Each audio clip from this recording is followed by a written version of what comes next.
Welcome to சாந்தி உலகம். இன்றைக்கி வீடியோவில் ராகி மாவும் கொஞ்சமாக நட்ஸும் வச்சு குட்டீஸ்லேருந்து பெரியவங்க வரைக்கும் சாப்பிட்ற மாதிரி சூப்பரான ஒரு டிஷ் தான் செய்ய போகிறோம். பெரியவங்க சாப்பிட்றதுக்கு ப்ளைனாக அப்படியே நம்ம கொடுத்துடலாம். ஆனால் குட்டீஸ்க்கு கொஞ்சமாக சாக்லேட் கோட்டிங்லாம் வச்சு கொடுக்கும்பொழுது அவங்க ராகி மாவுலாம் வேண்டான்னு சொல்லவே மாட்டாங்க. கண்டிப்பாக விரும்பி சாப்பிடுவாங்க. இதில் கொஞ்சமாக நான் வால்நட்டும் சேர்த்துருக்கும் பொழுது ரொம்ப ஹெல்த்தியாக இருக்கும். ரொம்ப கால்சியம் ரிச் ஃபுட்டாகவும் இருக்கும். ஒமேகா 3யும் அதிகம் கிடைச்ச மாதிரி இருக்கும். இன்ட்ரெஸ்டிங்கான இந்த ரெசிப்பியை எப்படி செய்யலாங்கிறத வீடியோக்குள்ளே போயிட்டு பார்க்கலாம். ரெசிபி செய்கிறதுக்கு முதல்ல அடுப்பில் ஒரு பேன் வச்சுக்கோங்க. பேனில் எதுவும் எண்ணெய்லாம் ஊற்ற வேணாம். ட்ரையாக நம்ம எடுத்து வச்சுருக்க கேழ்வரகு மாவை நம்ம வறுத்து எடுக்க போகிறோம். இதில் கலர் சேஞ்ச் ஆகிறது கண்டிப்பாக தெரியாது, ஆனால் நல்ல ஒரு வாசனை வரும். அது வரைக்கும் நம்ம வதக்கி எடுத்துக்கணும். அடுப்பை வந்து லோ டு மீடியமில் வச்சு நல்லா வதக்கி விட்டுட்டே இருங்க. கொஞ்சம் நேரத்தில் பார்த்தீங்க அப்படின்னா ஒரு 5லேருந்து ஒரு 10 நிமிஷத்துலேயே நல்ல ஒரு வாசனை வர ஆரம்பிக்கும்.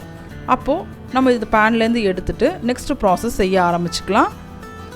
எனக்கு 5லேருந்து ஒரு 10 நிமிஷம் வரைக்கும் ஆச்சு. நான் லோ மீடியமில் தான் வச்சு பண்ணிகிட்ருந்தேன்.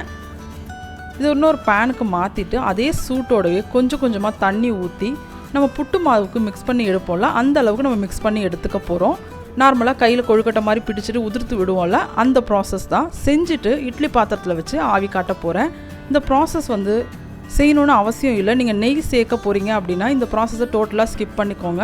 நான் நெய் சேர்க்க வேண்டாம் அப்படிங்கிறதால இந்த ப்ராசஸ் செஞ்சுட்டு இருக்கேன்.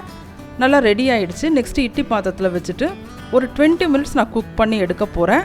கண்டிப்பாக ஒரு 20 மினிட்ஸ் குக் பண்ணி எடுக்கணும். அப்போ தான் வயிறு ப்ராப்ளம் இல்லாமல் இருக்கும். 20 மினிட்ஸ் குக் ஆகிட்டு இருக்கட்டும். அது ரெடி ஆகிட்டு இருக்க டைமில் இன்னொரு பேனில் நம்ம நட்ஸ் எல்லாம் ரோஸ்ட் பண்ணி எடுத்துக்கலாம். நான் இன்றைக்கி பாதாமும் கொஞ்சமாக வால்நட் மட்டும் எடுத்திருக்கேன். உங்களுக்கு விருப்பம் இருந்தால் நீங்கள் இது கூட பிஸ்தாவும் எடுத்துக்கோங்க, முந்திரி பருப்பு கூட எடுத்துக்கோங்க. வேறு ட்ரை ஃப்ரூட்ஸ் கூட நீங்கள் சேர்த்துக்கலாம். நான் இது 2 மட்டும்தான் சேர்த்துக்க போகிறேன். சேர்க்கறதுக்கு முன்னாடி 1-2 உடச்சி வச்சுருக்கேன். லைட்டாக கலர் சேஞ்ச் ஆகிற வரைக்கும் நல்லா ரோஸ்ட் பண்ணி எடுத்துக்க போகிறேன். ரொம்ப க்ரன்ச்சி ஆகணும்னு அவசியம் இல்லை, நல்லா ரோஸ்ட் பண்ணி எடுத்தால் போதும். ரோஸ்ட் பண்ணிவிட்டு மிக்ஸி ஜாரில் போட்டு குறைப்பாக நம்ம அரைச்சி எடுத்துக்கணும். ரொம்ப ஃபைன் பவுடராக ஆக்காதீங்க. அவ்வளோதான், நமக்கு வறுத்து எடுத்துட்டோம். நெக்ஸ்ட்டு அதே பேனில் கொஞ்சம் போல் டேட்ஸ் எல்லாம் சேர்த்து நம்ம வதக்கி எடுக்க போகிறோம். இதில் ஸ்வீட்னஸ்க்கு நம்ம சுகரோ வெல்லம் எதுவுமே சேர்க்க போகிறதில்ல. கொஞ்சம் போல் டேட்ஸை சீடெல்லாம் எடுத்துகிட்டு நான் 1-2 கட் பண்ணி வச்சுருக்கேன். அதை இது கூட சேர்த்துக்க போகிறேன். சேர்த்துட்டு அடுப்பை நல்லா லோவில் வச்சுட்டு நல்லா மிக்ஸ் பண்ணி எடுத்துக்க போகிறோம். இது நல்லா மிக்ஸ் ஆகிட்டு ஒரு பேஸ்ட் மாதிரி வரும். அது வரைக்கும் நம்ம குக் பண்ணி எடுத்துக்க போகிறோம். உங்களோட டேட்ஸ் வந்து ரொம்ப ட்ரையாக இருக்குது அப்படின்னு நீங்கள் ஃபீல் பண்ணீங்க அப்படின்னா ரெசிபி செய்கிறதுக்கு ஒரு 5 நிமிஷத்துக்கு முன்னாடி கொஞ்சமாக வார்ம் வாட்டரில் ஊற வச்சுட்டு தண்ணியெல்லாம் வடிச்சிட்டு சேர்த்துக்கோங்க. அப்போ கரெக்டாக நமக்கு ரெடியாகி வந்துடும். பேனில் போடும்பொழுது உங்களுக்கு விருப்பம் இருந்தால் ஒரு 1/2 டீஸ்பூன் அளவுக்கு நெய் சேர்த்துக்கோங்க. இது சேர்க்கணுன்னு அவசியம் இல்லை, இருந்தாலும் உங்களுக்கு விருப்பம் இருந்துச்சு அப்படின்னா கொஞ்சமாக சேர்த்துக்கோங்க. ஒரு 5 நிமிஷம் கழித்து பார்த்தீங்க அப்படின்னா இந்த அளவுக்கு பேஸ்ட் ஆகி வந்துடும். இது கரெக்டான பதமாக இருக்கும். நான் என்னென்ன அளவுகள்லாம் எடுத்திருக்கேன் அப்படிங்கிறத டிஸ்கிரிப்ஷன் பாக்ஸில் கொடுக்குறேன். கண்டிப்பாக செக் பண்ணி பாருங்கள். உங்கள் ஸ்வீட்னஸ்க்கு ஏற்ற மாதிரி நீங்கள் டேட்ஸோட அளவை கூட சேர்த்துக்கலாம். நம்மளோட விருப்பம் தான். அவ்வளோதான், ரெடி ஆகிடுச்சு. நெக்ஸ்ட்டு ப்ராசஸ் செய்யலாம். ஒரு 20 மினிட்ஸ் கழித்து ராகி மாவும் நல்லா வெந்து வந்துருச்சு. இது கூட கொஞ்சமாக ஃப்ளேவருக்கு ஏலக்காய் தூள் சேர்த்துக்கோங்க. சேர்த்துட்டு நல்லா மிக்ஸ் பண்ணி எடுத்துக்கலாம்.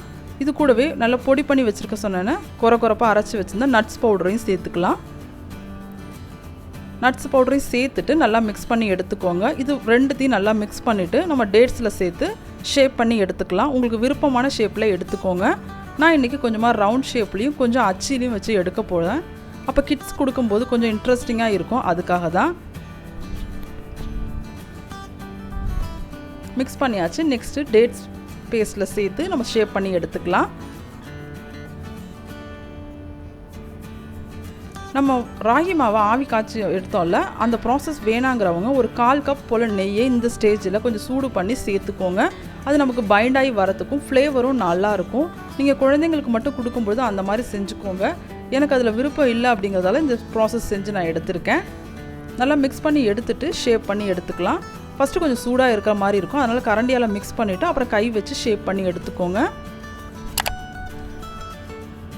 இது மிக்ஸ் பண்ணும்போது கொஞ்சம் டேஸ்ட் பண்ணி பாருங்கள். உங்களுக்கு இனிப்போட அளவுலாம் போதுமானதாக இருந்தால் விட்டுடுங்க. இல்லை அப்படின்னா கொஞ்சம் டேட்ஸை வந்து திரும்ப கொஞ்சம் மெல்ட் பண்ணி எடுத்துகிட்டு சேர்த்துக்கோங்க. அவ்வளோதான், நல்லா மிக்ஸ் பண்ணி வந்துருச்சு. நெக்ஸ்ட்டு ஷேப் பண்ணிக்கலாம். உங்கள்கிட்ட கட்டர் கூட இருந்தால் கூட நீங்கள் செஞ்சுக்கலாம். நான் இந்த மாதிரி அச்சில் வச்சு ஷேப் பண்ணி எடுத்துக்க போகிறேன்.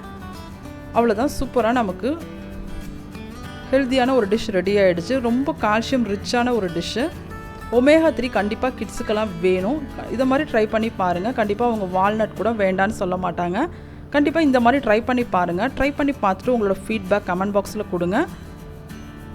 டெய்லி இதை மாதிரி ஒன்று ஷேப் பண்ணி கொடுங்க. அவங்களுக்கு விரும்பி சாப்பிடுவாங்க. இதை வந்து வெளியில் ஒன் வீக் வரைக்கும் நீங்கள் ஸ்டோர் பண்ணி வச்சுக்கலாம். ஃப்ரிட்ஜில் ஸ்டோர் பண்ண வைக்க வேண்டாம். வீக்லி ஒன்ஸ் நீங்கள் இந்த மாதிரி செஞ்சு வச்சுட்டிங்க அப்படின்னா ஈவினிங் டைமில் ஒன்று கொடுத்து குழந்தைங்களுக்கு நல்லா ஃபில்லிங்காக இருக்கிற மாதிரி கொடுக்கலாம். பார்த்திங்களா, இந்த மாதிரி தான் ரெடி பண்ணி வச்சுருக்கேன்.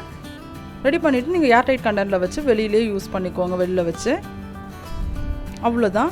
இது பெரியவங்களுக்கு ரெடி ஆகிடுச்சு. இப்போ கிட்ஸுக்கு நம்ம ரெடி பண்ணிக்கலாம். கிட்ஸுக்கு வந்து கொஞ்சம் சாக்லேட் கோட்டிங் கொடுக்க போகிறோம். அதுக்கு டபுள் பாயில் மெத்தட் தான் யூஸ் பண்ண போகிறோம். அது கொஞ்சம் போல் தண்ணியை நல்லா சூடு பண்ணி எடுத்து வச்சுருக்கேன். எடுத்துருக்க பேன் வந்து அதோட பாட்டம் வந்து தண்ணியில் தொடாத மாதிரி நீங்கள் வச்சுக்கோங்க. நான் இன்றைக்கி கொஞ்சமாக மில்க் சாக்லேட் எடுத்து வச்சுருக்கேன். அதை அந்த தண்ணியில் நல்லா மெல்ட் பண்ணி எடுத்துக்க போகிறோம். அந்த ஆவி வெளியில் வராத அளவுக்கு நம்ம எடுத்து வச்சுருக்க பேனை நல்லா கவர் பண்ணி வச்சுக்கோங்க. அப்போ நம்ம சீக்கிரமாக ரெடியாகி வந்துடும். உங்கள்கிட்ட மைக்ரோவேவ் இருக்குது அப்படின்னா ஒரு 30 செகண்ட்ஸ் நீங்கள் மைக்ரோவேவில் வச்சுட்டிங்கன்னா சீக்கிரமாக ரெடி ஆகிடும். பார்த்திங்களா, கொஞ்சம் கொஞ்சமாக கரைஞ்சி வர ஆரம்பிக்குது. இந்த ஸ்டேஜில் நல்லா மிக்ஸ் பண்ணி எடுத்துக்கோங்க. நான் மில்க் சாக்லேட் எடுத்திருக்கேன் அப்படிங்கிறதால நான் டேரெக்டாக இதை வச்சுட்டேன். நீங்கள் ஒரு டார்க் சாக்லேட்லாம் எடுக்கிறீங்க அப்படின்னா கொஞ்சமாக பவுடர் சுகர் சேர்த்து மிக்ஸ் பண்ணிக்கோங்க. கொஞ்சம் பட்டரும் சேர்த்துட்டிங்க அப்படின்னா நல்லா சாஃப்ட்னஸ் இருக்கும். நான் எதுவும் சேர்த்துக்கல. அவ்வளோதான், ரெடி ஆகிடுச்சு. நெக்ஸ்ட் இது கொஞ்சம் ஆறின பிறகு நம்ம அதை கோட் பண்ணி எடுத்துக்கலாம். கோட் பண்ணுறதுக்கு முன்னாடி நீங்கள் முக்கியமாக கவனிக்க வேண்டியது என்னென்னா, நம்ம செஞ்சு வச்ச பால்ஸை வந்து ஒரு 1/2 ஹவர்லேருந்து ஒரு 1 ஹவர் வரைக்கும் ஃப்ரிட்ஜில் வச்சுட்டு கொஞ்சம் செட் பண்ணிவிட்டு இதை மிக்ஸ் பண்ணி எடுத்துக்கோங்க. நமக்கு டேரெக்டாக செய்யும்பொழுது உடையிற மாதிரி இருக்கும். அதுக்காக மட்டும்தான் நான் ஒரு 1/2 ஹவர் வச்சுட்டு ஜஸ்ட்டு கோட் பண்ணி எடுத்துக்க போகிறேன். நல்லா சாக்லேட் எல்லா பக்கமும் வர மாதிரி கோட் பண்ணி எடுத்துக்கோங்க. இந்த மாதிரி ஃபோர்க் வச்சு எடுத்துட்டிங்க அப்படின்னா ஈஸியாக நமக்கு எடுக்கிறதுக்கு வரும். இதை டேரெக்டாக பிளேட்டில் வைக்காமல் ஒரு கம்பி வலை மாதிரி வச்சுருக்கீங்க அப்படின்னா அதில் வச்சுக்கோங்க. நமக்கு இப்போ எக்ஸ்ட்ரா இருக்க சாக்லேட்லாம் கொஞ்சம் நமக்கு ட்ராப் ஆகி வந்துடும். அதுக்காக தான். அவ்வளோதான், நல்லா கோட்டாகி வந்துருச்சு. நான் நெக்ஸ்ட்டு ஒரு பிளேட்டில் அலுமினியம் ஃபாயில் வச்சுட்டு அது மேலே கம்பி வலை எடுத்து ரெடியாக வச்சுருக்கேன். அதில் நான் வச்சுக்க போகிறேன். இதை வச்சுட்டு இது மேலே கொஞ்சம் கார்னிஷ் பண்ணுறதுக்காக நான் கொஞ்சம் ஸ்ப்ரிங்கிள்ஸ் எடுத்து வச்சுருக்கேன். அது டோட்டலாக ஆப்ஷனல் தான். உங்களுக்கு பிடிக்கும் அப்படின்னா சேர்த்துக்கோங்க. அதெல்லாம் சேர்த்து கொடுக்கும்போது கொஞ்சம் இன்ட்ரெஸ்டிங்காக இருக்கும் பசங்க சாப்பிட்றதுக்கு. அதுக்காக தான். அவ்வளோதான், சூப்பராக ரெடி ஆகிடுச்சு. பெரியவங்கலேருந்து சின்னவங்க வரைக்கும் சாப்பிடக்கூடிய சூப்பரான ஒரு ஈவினிங் ஸ்நாக்ஸ் ரெடி பண்ணியாச்சு. கண்டிப்பாக இந்த ரெசிபி உங்களுக்கு பிடிச்சிருக்குன்னு நினைக்கிறேன். பிடிச்சிருந்தால் லைக் பண்ணுங்கள், ஷேர் பண்ணுங்கள். என்னோடய சேனலை சப்ஸ்கிரைப் பண்ணாதவங்க சப்ஸ்கிரைப் பண்ணிக்கோங்க. பக்கத்தில் இருக்க பெல் ஐக்கான் கிளிக் பண்ணிக்கோங்க. நெக்ஸ்ட் ஒரு இன்ட்ரெஸ்டிங்கான வீடியோ மீட் பண்ணுறேன். தேங்க்ஸ் ஃபார் வாட்சிங்.